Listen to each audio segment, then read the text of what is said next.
Welcome in to the first edition of the Keon Sports Playoff Preview Podcast for high school football. I am Vince McKee. I'll be your host. Joining me tonight, you know him, you love him. It is the broadcast team here at Keon Sports. Cole McDaniel, Brandon Sorter-Penner, and our very own Dominic Clary. Gentlemen, welcome in.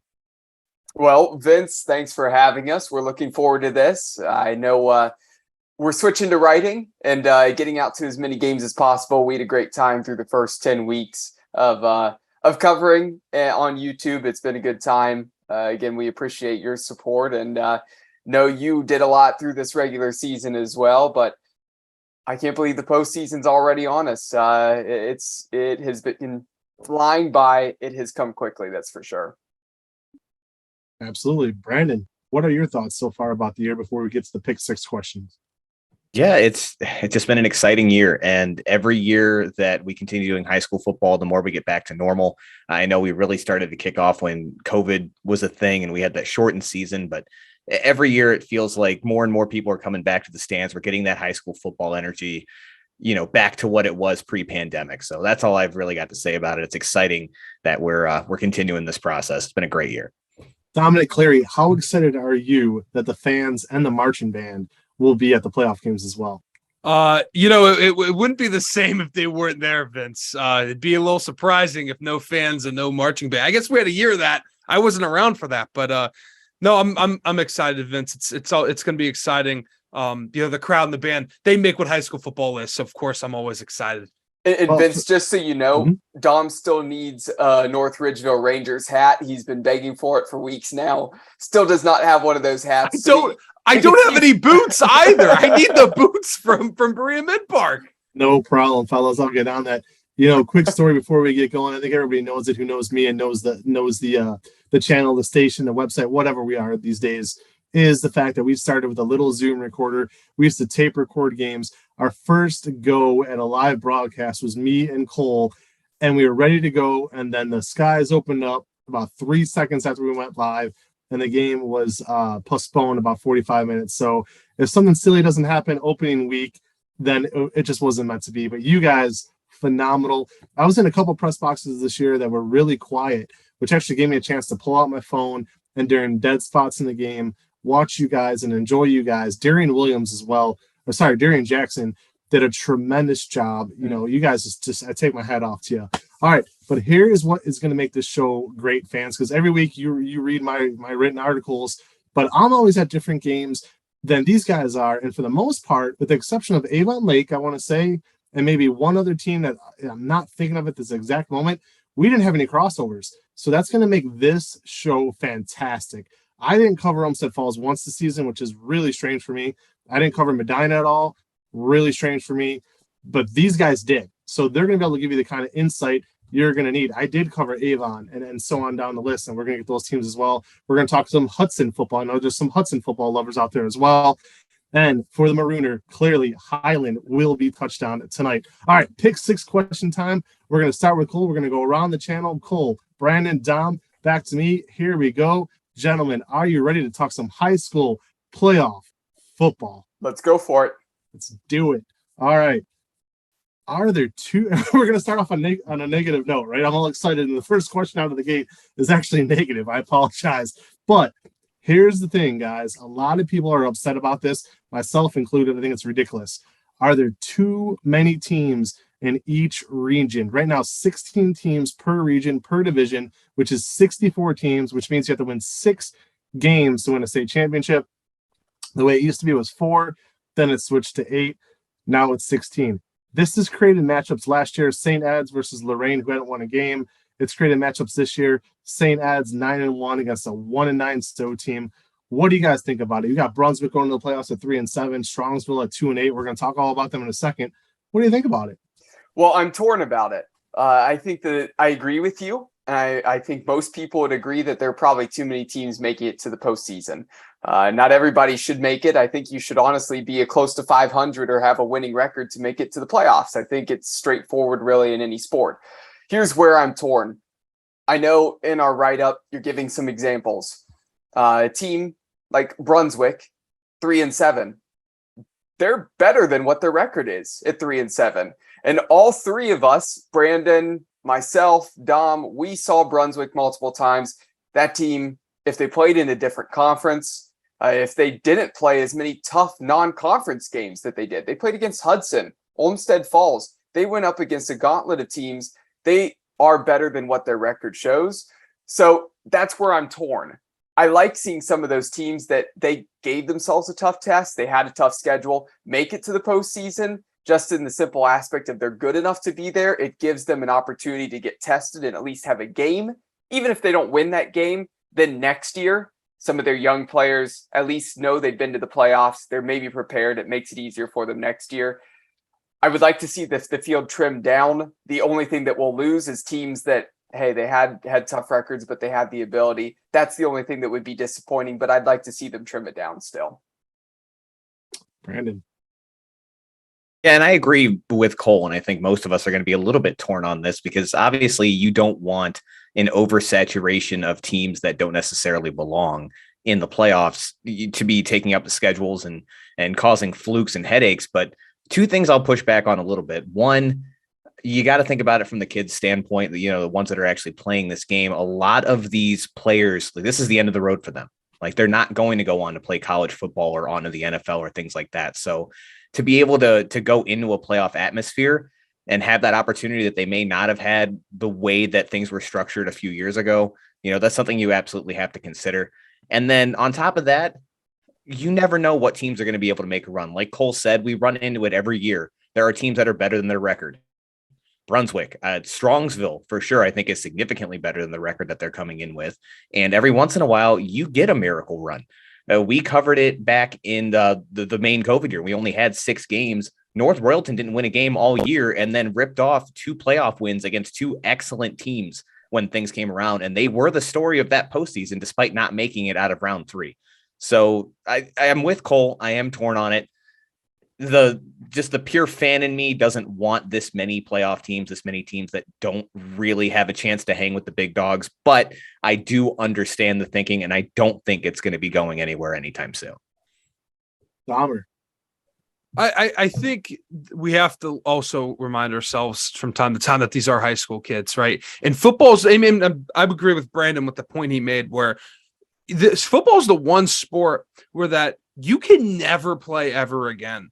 If you decide that you're not playing college, you'll never put on a helmet. You'll never put on shoulder pads. You'll never play football as long as you live. And that's the reality of it. And I think, sure, if a team has 1 win or no wins, they shouldn't be in it. But there are some teams, I've seen it, whether playing or covering with you guys, there's been teams that have overachieved. Right. I remember my senior year, we had a dead even record. We probably shouldn't have been we almost opted out of the playoffs in PA because PA has had a system like this for almost a decade now. And we almost went on a run. We competed with the number 2 team in the state. It can happen with kids here in Ohio. There's a lot of competitive football here. Teams like, we talk about them a lot with Strongsville, and you look at Brunswick, 2 teams that had a gauntlet of a schedule. It just takes for them to finally click a little bit late. And it could have been a team that's just been hiding the entire time. And they finally find it late. I feel like I don't want to rip that from kids where they have one last opportunity to play a game because you never know what's going to happen in the postseason, but there has to be some kind of limit. It's just, where is that limit is the problem of how many teams we're letting in. My solution to it, cut down from 16 to 12. Top 4 seeds get a bye. Bottom 4 seeds 5 through 16 or whatever would have to play, or 5 through 12. I apologize. That is the way to fix that problem, in my humble opinion. Now, moving on to question number 2, you guys just mentioned it. There was a couple games this year that jumped off the page to me that I really enjoyed. One of them, and I'm talking about your broadcast. One of them, probably my favorite one, was Mentor versus Medina. Mm-hmm. Another one that I thought was actually pretty tremendous early on, surprisingly so, shockingly so. You guys talked about them, Strongsville, Medina.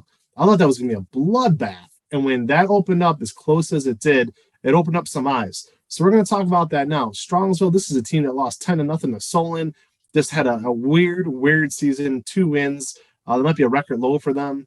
But here we are in the playoffs. And who do they match up again? Medina. So again, we'll go Cole, Brandon, Dom. What do they have to do this week to even keep it close with Medina? Well, here's what was interesting about that game. The main thing is, I think Strongsville, with their game plan, they threw off Medina a little bit. Medina, they want to go to the air. They want to throw that ball. We all know that. Strongsville took an interesting approach of, there were a lot of times they were playing 2 down linemen and an outside linebacker that was standing up and sometimes dropping in coverage. So they were only rushing 2 at times. So in the first half, that was able to at least keep everything in front because everybody was in the secondary. And it was at least keeping those wide receivers of Medina in front of them, slowing them down enough. Offensively, Nolan Beard, that offense, they were getting the ball moving enough to get down the field. There were actually some mistakes that they were able to force. So it kept things close. Second half, though, Medina changed what they were doing. They started running the ball, taking advantage of, well, if you're going to only rush 2, maybe rush 3 at times and sit everybody back in the secondary. We're going to take advantage of the quickness of Stoddard. We're going to run him on quarterback draws. We're going to actually take one of our wide receivers from out wide, Wojak, Scram, put them in the backfield. They ran out of the pistol and would run it with those talented wide receivers, and they almost transitioned to running backs at times. And because of that, they were able to really make things click offensively, and that's how they were able to pull ahead. If you're Strongsville, I don't think you can come out with that same game plan because you've shown it to Medina already. They've seen it. I think they're going to have to at least put 3 down linemen out there on the field. I think they're going to have to send a little bit more pressure, try to get Stoddard off of his rhythm. Yeah, you're going to want to try to mix it up and drop some guys into coverage, but I don't think you can sit in it all game. They're going to have to show a way to blitz, apply that pressure, and really change up the game plan because I don't think you could do it twice and catch Medina off guard like they did in the first half. Brandon, do they stick to the same game plan this week? If so, do they have a shot? So yeah, I'm actually going to push back on you a little bit here. I think that if Strongsville wants any chance to actually win this game, they need to go back to exactly what they were doing against Medina before. I don't think they have the talent, even though I agree they are much better than a 2-8 team. They do not have the talent to hang with Medina and try to play strength to strength. They need to throw the same kind of defense out there because really they were the first team this year to make Drew Stoddard look human. I mean, he threw 2 early picks in that game and really seemed like they rattled Medina early on. Obviously, we did see Medina adjust and come away with that game. But what I'm interested to see at this point, and I'm not saying by any means this is the battle plan to win this game, but that was very early in the season. Medina has now had Stoddard under center the entire season and has really focused in on their offense and honed into what they do well and have gotten comfortable. How do they react if Brunswick goes out with the same 2 down lineman front and sending everybody back once again? Are they going to be able to make that same adjustment and start running the ball more, which is something we really haven't seen them do a lot all year, with the exception of that Strongsville game? Again, I'm not saying it's the best plan, but if Strongsville is going to have any opportunity to pull off the upset, I say you throw it back out there because you know it works at least to an extent. Make them beat you that way again. And I absolutely love the fact that you called him Drew Stoddard simply because I think we all, it's okay. I'm not teasing because I think when we all think about Medina's quarterback, we think about obviously Drew Eller at Penn State. If you're ever going to make a mistake, that is the one to make. I got to tell you, nothing wrong with that at all. Dahmer, all right, my man. What is it going to take? Can it be done? Can Medina lose this early on? Because this would be the biggest stunner maybe ever. Yeah. So one thing I've realized is that sometimes you can have the best coaching staff, the best game plan, but sometimes you're just outmatched. And that's mainly in high school football. College, you'll have an upset every now and then. I mean, it's really common in college football that I've noticed. High school, sometimes you just got to get a little lucky sometimes. If they want to be lucky, the idea of the game plan needs to stay the same, but how they execute it has to be different. So they would have 2 defensive linemen, one guy that would run a 3, so like a traditional tackle, defensive tackle, and then an end on the same side. If you want to do this, you have to mix them up more. It was too much of the same. You had an outside linebacker that moved around too much, and he was in coverage a lot, and they exposed that. You need to mix your coverage up with your defensive linemen. Your secondary is fantastic, but when you only have 2 people on the same side, I mean, now you're allowing 3 offensive linemen, a guard, a tackle, a center, to go downfield and find smaller men. That's what the defensive line is for, is to absorb those offensive linemen. In high school, this happened to me. In 8th grade, I saw my team almost went to a state title, and they didn't. They had only 2 people rushing that game. They did it the same year, and we lost by like 30. Teams learn. Coaching staffs adjust. You can't run the same game plan. But you can adjust a game plan that you found success in. There wasn't 100% success rate. They lost the game for a reason. This is a smart Medina coaching staff. If you want to win this game, mix your defensive linemen around. These are smart kids. These are talented kids on the Strongsville side. Let them be talented. Let them be smart. Move them around. See what they can do. Just don't let them be stationary and just, hey, 2 guys on the right, 2 guys on the left. Move them around a little bit. If they can do that, then they'll give themselves a chance because they do have a talented quarterback. There's some good wide receivers, an offensive line with promise still late in the season as we're in the playoffs. This is a team that could show something in a flash of a pan, but it has to be consistent 4 quarters of shocking and stunning the Medina Battling Bees. 2 years ago, Medina played St. Ignatius and St. Edwards back-to-back weeks in the state playoffs, knocked them both off.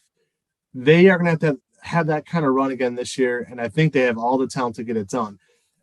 As I said, guys, as we move on to question number 3 here, one of the things I enjoyed most about this season was my Saturday mornings. I get a cup of coffee in my NXT cup, just like I have right here, and I would sit back and I would watch your game. You know, if a Friday night got over with early enough for me, I'd watch it on a Friday night, but it was my Saturday morning delight, okay? And the biggest thing about it is the one game that jumped off the page was Mentor versus Medina. I'll say it again. Now, before I really push that button as hard as I can, I want to throw this out. Does Medina now have the kind of talent where they could beat St. Ed's again? Because I'm telling you right now, boys, I saw St. Ed's on Friday night dismantle Hoban, and I don't know if there's a team on the planet right now, a high school football team that could beat St. Ed's. We will see. I see this, you guys ready to rebuttal here. So, but not just St. Ed's, they might have to play Mentor again. I don't think they're going to struggle with St. Ignatius. I think if Medina lines up against St. Ignatius, it's not going to be much of a problem. But do they have what it takes to beat the big boys? Can they beat Mentor twice in one season, something they've never done? Can they beat St. Ed's? Well, obviously, I saw St. Ed's multiple times at the end of last season during the playoffs. Of course, that state championship winning team, nobody could stop them. They were a great team.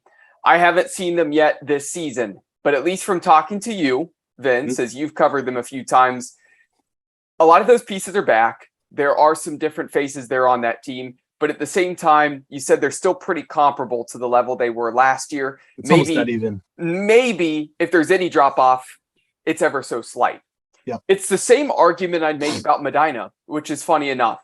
Last year's team was good, very good. They were physical.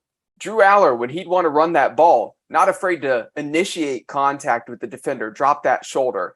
Big, strong arm, physical quarterback. Here's the other thing they do last year. They would pass the ball a lot. That's still their game plan this year. But the one thing they do was when they got stopped with throwing and they wanted to run it, wouldn't just be with Aller, they'd take Spatney, their physical linebacker, move him into the backfield. He'd be a power back. They don't have that guy this year. They're all about finesse. Stoddard is quicker, shiftier, doesn't have quite the same arm, not as big of a quarterback, but it makes him a different type of quarterback. Their receivers out wide, Knowles, Wojak, Scram, Corchado. We could go down the list. There's a lot of talented receivers. They want to get the ball out to them. But like I talked about, when a team starts to stop the passing game and they have to switch to running the ball, you now see Scram, Wojak, those guys sometimes motion into the backfield. You might even see one set up as a pistol running back, the other come in motion on a jet sweep. It almost turns into a read option, like a triple option between 3 guys. Does Stoddard keep it? Does he hand it off to his guy in the backfield, or do they put on the jet sweep? It's a much more finesse-based team. They have all the potential for it to be a St. Ed's Medina matchup again, really to win that region. I wouldn't be surprised if we actually end up seeing that matchup again if everything goes how it has at this point. But I'd still say Ed's has that physicality over a more flashy Medina team. It'd be 2 totally different offenses, 2 totally different schemes going up against each other. And I actually think Cleveland Heights will give them a run. I do see Medina coming out of this region again.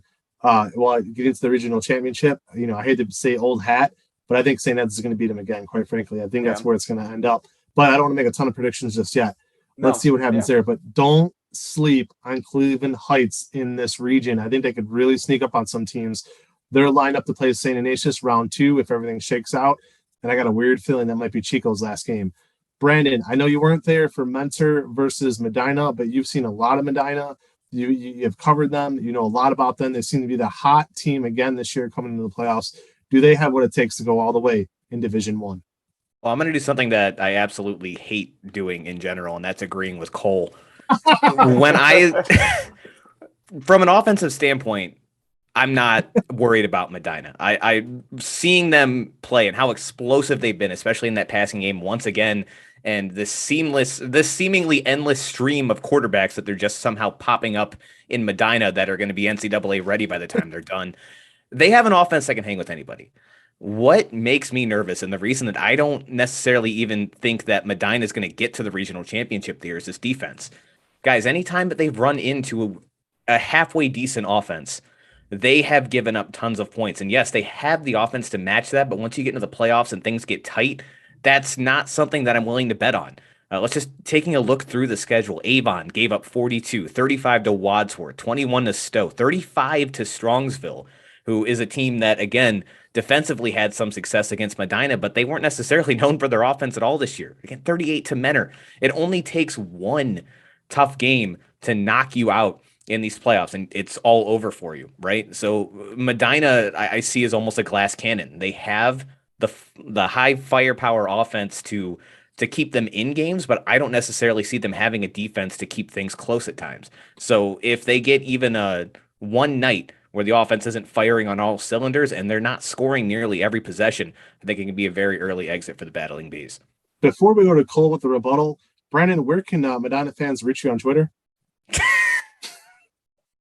It's Soda, not Pop. Go ahead. Love it. Because I call it Soda. So I absolutely love that. That's your handle. Cole, before I go to Dom, you got something to say? Only thing I have to say for Medina, you have all the flashiness, you have the skill. I'm just ready to see that physicality and that toughness. They're going to need that from the defense. And that's all. And that was the biggest knock on them last year. I'm not going to give away too many secrets here. You know, a lot of things stay off the record because they're off the record. I will say this. A blind man could have saw it last year against St. Ed's. Yeah. The Eagles came out, played them physical. The rest is history. I think the final score is 44-7. Me and Cole Eel sitting next to each other in that press box, just stunned at what we saw. Dahmer, we will finish with you before we move on to question number 4 here. You know, quickly, do you think the Bees take it all in Division One?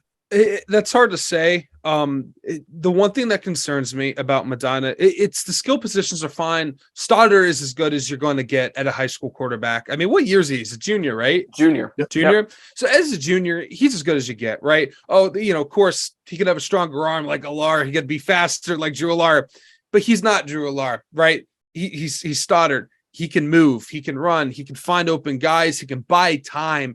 I mean, he's in a weird offense. I mean, he starts like 10 yards back. It's a weird offense. It just, the one thing that concerns me is their offense and defensive line, or not even their defensive line. Their offensive line doesn't get to do a lot of work. And what I mean by that is that they don't get to stay aggressive. I know later in the year they had to run the ball when they started playing a little bit better teams, but they seem to just not let the big dogs go. You know, run plays allow your offensive lineman to stay aggressive, to stay physical throughout the season. When you only pass block, sometimes you don't know how to handle different blitzes when you're doing run blocking. That's what concerns me. When you get against a team like St. Ed's, they're going to be a well-tuned, fine-oiled machine on offense and defensive line. And if your offensive line isn't the par, you're not going to win the game. You can have the best skill positions in the world. If you don't have the offensive line against a team like St. Ed's, you have to have every position the best in the state if you want to have success against a team like Ed's. I'll say this quickly so we can move on. If St. Ed's wins the state title again this year against Moeller, because I think it's going to be them versus Moeller, giving away that prediction right now, it's St. Ed's being St. Ed's, right? As Dom just said. Mm-hmm. If Medina does win it all, I'm sorry, but I would love it. Because to me, that's the great story. That's the story we're telling our kids about years from now. Like last year with Drew Eller, that would have been incredible. I know we were rooting for it. I don't care. It's a podcast. We'll talk. Yeah. I know we were rooting for it. So to me, that's the great story. I'm going to get to Division II right now. Another team that I absolutely love the coach, a friend of mine, Tom DeLuca, helped me out tremendously with my book. Olmsted Falls, a team that on paper is not talented enough, my humble opinion, to win a state title. But if they get red hot, they can absolutely win a state title. And again, that's a great story. So that's where I'm going to pick this up. Division II, fellas, my favorite division, the division Keon Sports was built on, quite frankly. When we first started, we almost did exclusively Division II. Avon. Listen to this list. Avon, 9-1. Hoban, I believe 8-2, 9-1. Hudson, 10-0. Winton Woods, Highland, 10-0. Olmsted Falls, 8-2. Losses only to Chardon and Avon. Massillon, 9-1. Division II is stacked. They will be the Thursday night showcase game, state championship weekend, like they always are. I don't have much to say here. You guys saw Olmsted Falls. I know I saw Avon. Both of them were loaded. You know Massillon's going to be loaded. I think Highland is one of the best teams in the state that no one ever talks about, and they should. Beautiful stadium, awesome fan base, so much momentum. Guys, it's Division II, let's talk about it. Who's coming out of it? Because to me, I love this division. Yeah, it's up for grabs. There's so many teams. And Hoban, we obviously know, big name. Sperling, their running back. They can run the football. That's a given. Massillon, we know they're a power team to watch out for. Winton Woods, a team you and I saw last year. Yeah. Vince, we know they have a lot of talent there. Pay attention to them because, of course, they're not from this region. As long as they get through their region, I wouldn't be surprised if we see them in that championship game representing the other side. But I think there's going to be a team from this region up here, Northeast Ohio, that's going to represent and probably go up against Winton Woods would be my guess. No doubt. Now Highland, really good team. I didn't see really any of them. I know everybody here really didn't see much of them this year, but we know they're talented. Olmsted Falls is so talented. Their problem is, again, there's a huge slate going up against them, but I still think they could be one of those final 8 teams in that division. Here's what I'm going to say. Hudson, a team that we all saw. Hudson, I like the way they can run that hurry-up offense. They have some potential there. But Brunswick honestly could have beat them if they didn't have so many turnovers, make those mistakes. It could have been a whole lot closer than what that game actually was if you go back and watch that film. There's good things from Hudson, but I think Olmsted Falls has maybe more talent. They're more physical. I just would take them over Hudson at this point. And Avon, they're my pick of making it through Division II. I think we're going to see an Avon-Winton Woods matchup in the state championship. I just think it's Avon's year. I think they didn't have it happen for them last year. This year, they're on a mission. Give the ball to Caffey. I think that's the answer. Avon's loaded. Dahmer saw him last year extend Hoban as far as you could extend Hoban without actually beating them in this area of the state. Coach Elder, my hat is off to that man. You never count them out. You never count the Eagles out. I think they had a hiccup. I was there personally. No one saw it coming against Glenville. They've gotten past that. They have dominated ever since. I'd have to agree with Cole on that one. I think Avon is tremendous. There's something about Highland. I don't know what it is. To me, I think it's sentimental. I don't know if many people know this, but my first ever high school football game I ever covered as a reporter was actually Highland. It was Highland-Brunswick, week 1 of 2015. I was so nervous. There was sweat dripping off my fingertips. It's a fun memory. I know. But listen, Highland to me has the coaching. They have the skills. They might shock a lot of teams in Division II. Mm-hmm. I'll put my feelings about Massillon aside. Nate Moore, again, knows how to motivate those guys. That's a football factor in Massillon. Brandon, what do you think? Do you think Hudson 10-0 is it a paper record or is it for real? What's going to happen in Division II? So Hudson, when we saw them this year, obviously they were good, but I was not, I guess, overly impressed with their offense. And real quick, that was the game where I was in a press box, and I think I was actually tweeting at you guys or leaving YouTube comments because it was so quiet in the doggone press box. Mm-hmm. My game was a blowout.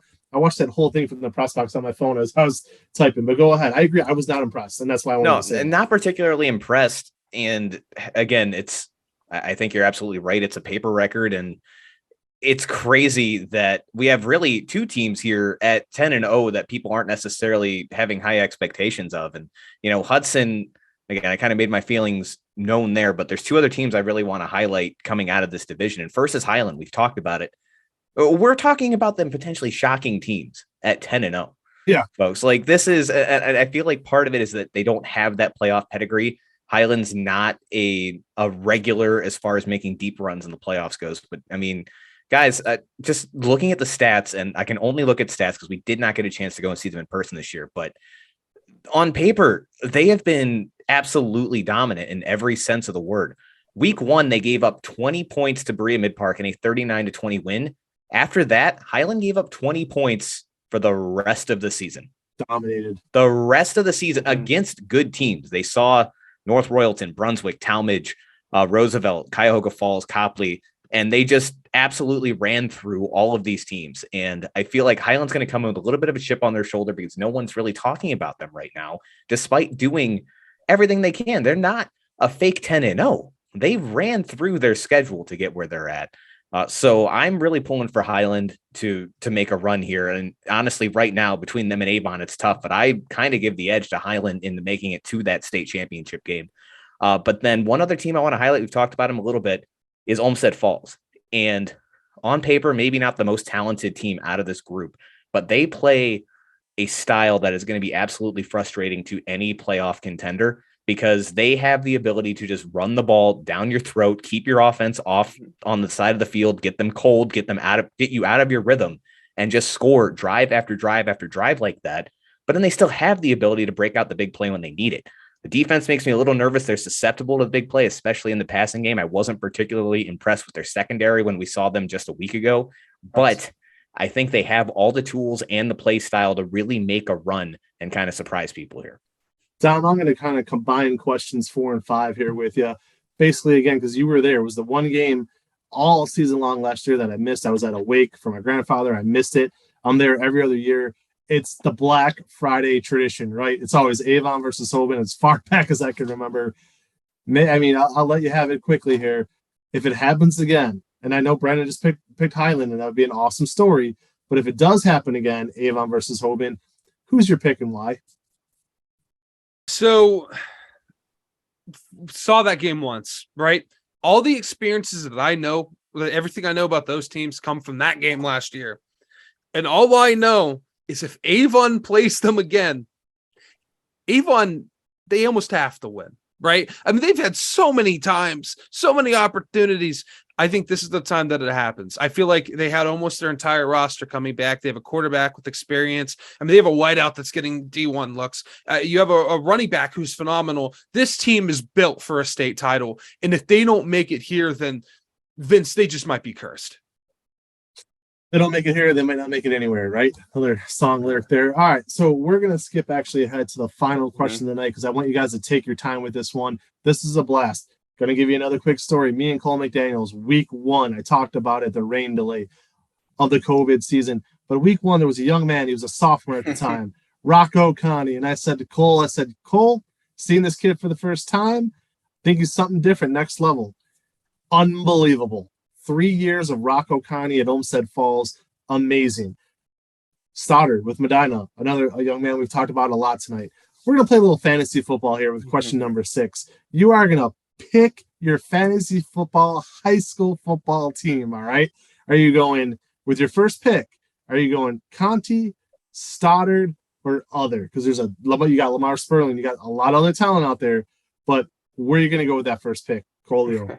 Well, we've seen so many good players this year, and there's others that we didn't even broadcast. We know that they have great talent. Columbia, Levi Ellis, Elyria Catholic. I'll shut up now because I can give you about 30 more, but go ahead. Let me just stick with these two guys, and I'm going to break it down between these two. Stoddard's a junior.